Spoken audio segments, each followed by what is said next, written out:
Hello po, good evening po mga kapatid. Mag-alay po ako ng magandang isang himno po eh. Pamagat po eh. Hindi alam ng mga tao ang pagliligtas ng Diyos. Sabayan niyo po ako mga kapatid.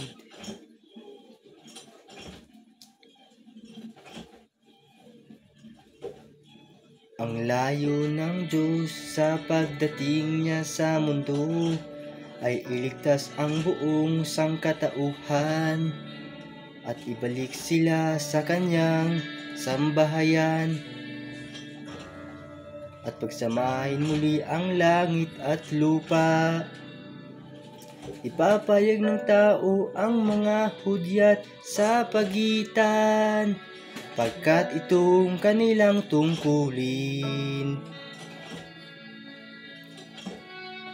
Nung linikha ng Diyos ang sangkatauhan, hinanda niya lahat para sa kanila.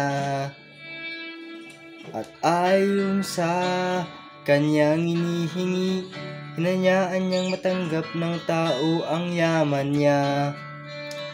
Sa gabay niya, umabot ang tao ngayon. Lahat ng ito'y plano niya. Maraming namumuhay sa proteksyon ng pag-ibig ng Diyos at marami sa pagkastigo ng kanyang puot. Magdasal man o manawagan sa Diyos, di nila kayang baguhin ang kanilang buhay. Pag wala ng pag-asa, tanging magagawa nila'y magpadala sa agos at sundin ang Diyos. Ilang beses nang kinastigo ng Diyos ang tao, pero di nila ito pinapansin. Di inaaral, di pinagninilayan, kaya't walang awa silang hinahatulan ng Diyos. Isa lang itong kaparaanan niya para magbago ang tao't mahalin ang Diyos.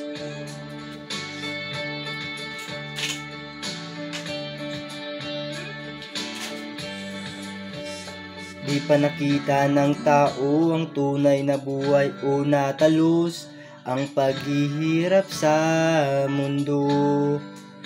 Kung walang sakunang parating, karamiha'y kakapit sa inang kalikas, titikman ang buhay. Di ba't ito ang lagay ng mundo?